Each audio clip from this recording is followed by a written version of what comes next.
What is up, Finance Alert Nation? I am your host, Graham Stephan, and let's get right into the news. Just kidding. I'm starting to feel a little bit like the drama alert of finance lately because we haven't seen this much money-related drama since last week when everyone started doing $0 trades. And now this week we have Charles Schwab taking it a step further and doing the unthinkable. They hit the like button for the YouTube algorithm. Just kidding, I had to throw that in there before I forget, but if you wouldn't mind doing that, greatly appreciated. So anyway, real quick, before I get into all of this new drama, here's a quick recap of what's been going on, or the tea, as they say. 2 weeks ago, Charles Schwab announced that they would be lowering their trading commissions all the way down to $0. Now, this was done in direct response to the growing competition between brick-and-mortar brokerages and free trading apps like Robinhood and M1 Finance, which appeal to the soon-to-be largest generation here in the United States, millennials. So in an attempt to take market share away from Robinhood and some of the other free stock trading apps, they decided to forego all of their trading commissions so that they could undercut the competition and gain a stronger foothold on the market.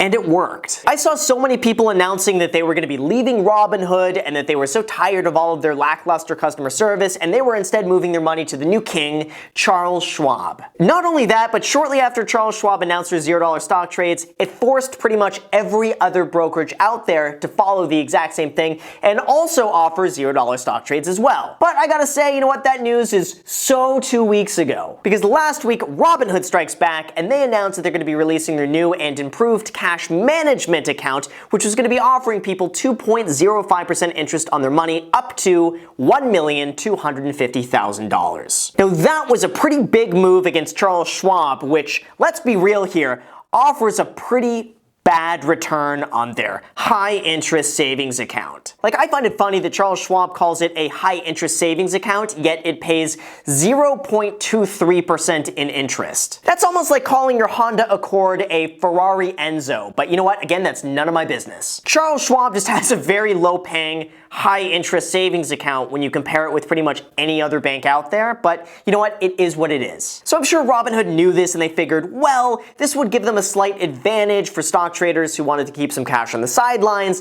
and this might prevent them from going and leaving to go to Charles Schwab because they won't offer you a 2.05% interest rate. And in my opinion, that was a pretty successful punch towards Charles Schwab. Because I have to say, Robinhood's cash management account seemed to me pretty good, and I actually joined their waiting list so I can put some money in there because it's pretty decent. But it doesn't end there because Charles Schwab decided to go back to the drawing board and try to one-up Robinhood again.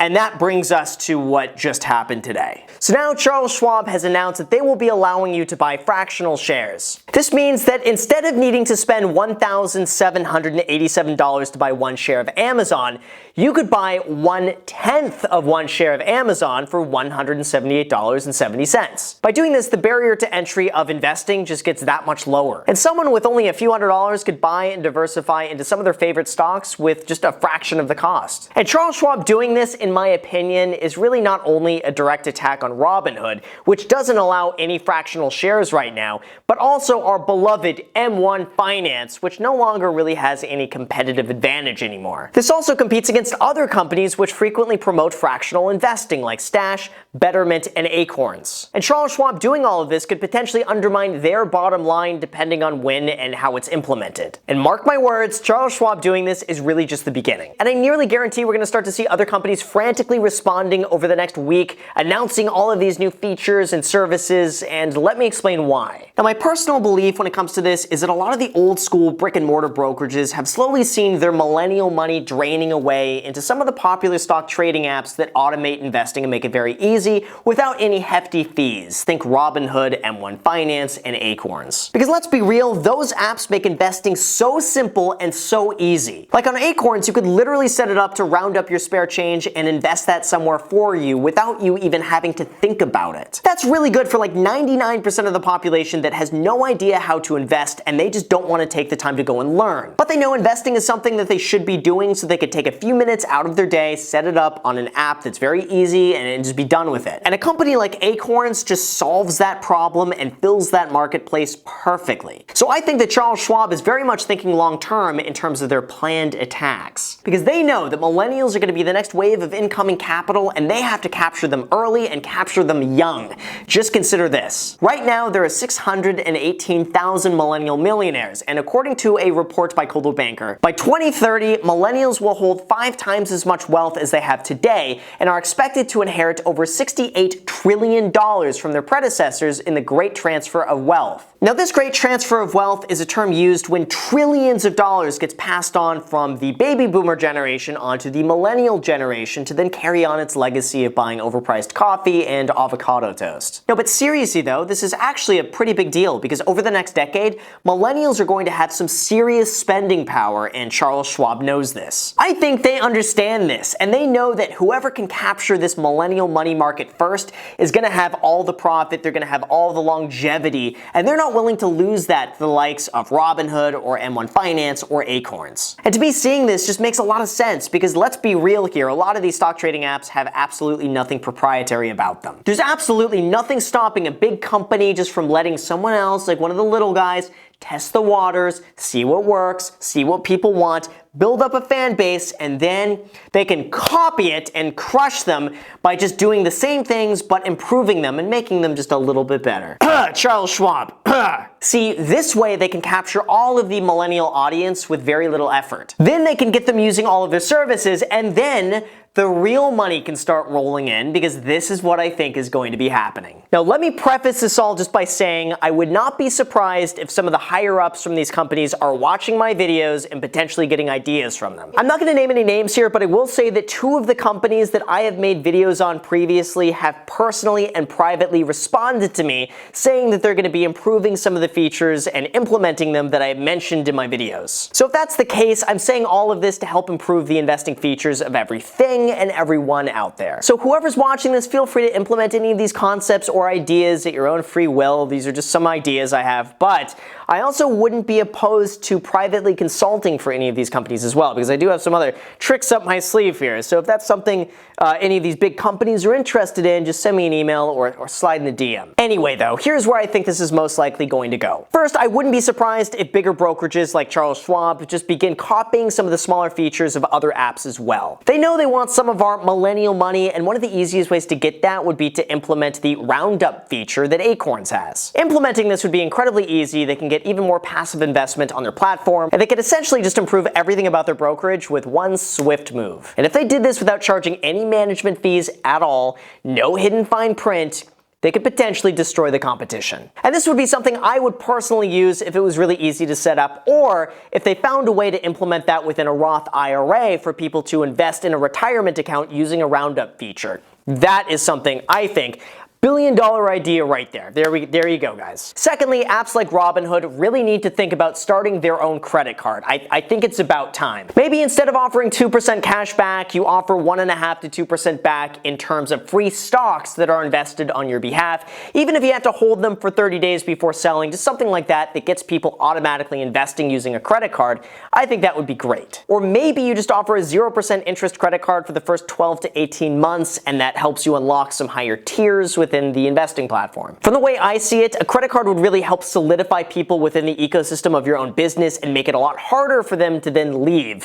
Think almost like the Apple credit card. Third, I think a lot of these stock trading apps need to roll out banking features. And let's face it, if you don't have a bank and you don't have a high interest savings account, you're a nobody. Now, I'm obviously just joking about that, but also we have to admit that the high interest savings account is the new it thing now. So it seems to me like being an investing platform without offering some sort of cash management account or savings account that gives you a 2% plus interest rate just seems like backwards thinking to me. And fourth, I believe that if Charles Schwab really wants to remain competitive, then they have to be the best at everything. Because I believe there's also nothing stopping Robinhood from going back and then allowing fractional shares, which I wouldn't be surprised it happens in the next 14 to 30 days. And then at that point, it's really just going to be like a boxing match between all of the companies until eventually they all just offer the exact same thing. And then at that point, it really just comes down to which company has the most money is the one that's going to win and come out ahead. Because they're the only ones that can essentially afford to drive everyone else out of business until there's no one left, and I would just hate to see that happen. So Charles Schwab, that means if you're watching this right now,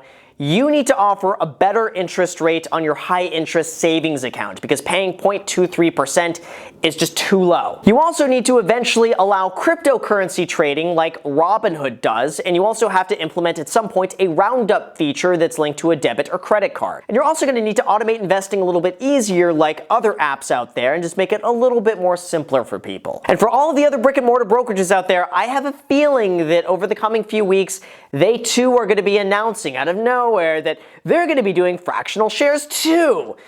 How original. Anyways, let's not forget about what this is all actually for anyways, and that would be banking. That is probably where all of this is just going to end up. Whoever you're invested with right now is most likely going to offer you banking services in the future whenever you're looking to buy a house or get a loan or park your money somewhere or do whatever. That's what all of this is for. It just seems to me like all of these perks being announced are really just like fish hook worms that get you to want to put your money with them so that way in the future they could get a little piece of that pie. Then once you inherit some of that baby boomer money, then these companies are just going to be rolling in money and rolling in profit. Or this could be a tight squeeze from all the big companies to run these smaller investment apps into the ground. And then when that happens, companies like Charles Schwab might start implementing more fees, and then by that point, you got nowhere else to go. But we'll see how all of this ends up playing out, because as of right now, all of this competition just ends up being better for you and I as the customer. It also means less fees and more money left over for you and I, which is just all positive. But I have a strong feeling that all of this competition is going to be continuing to the near future as all of these companies just compete to try to get your money and try to get you to smash the like button if you have not done that already. So with that said, you guys, thank you so much for watching. I really appreciate it. As always, if you guys enjoy videos like this, make sure to destroy the subscribe button, destroy the notification bell so YouTube notifies you anytime I post a video. Also, feel free to add me on Instagram. I post there pretty much daily. Stories, by the way, not posts, but stories almost daily. So if you want to be a part of it there, feel free to add me there. Also, if you guys are interested, I'm going to pitch one of their competitors here, Webull. They give you 2 free stocks when you deposit $100 on their platform, and one of those stocks can be valued up to $1,000. So if you want just 2 free stocks, just go and deposit $100, get the 2 free stocks. If you decide you don't like it after that, fine, but at least then you got 2 free stocks, and that's free money.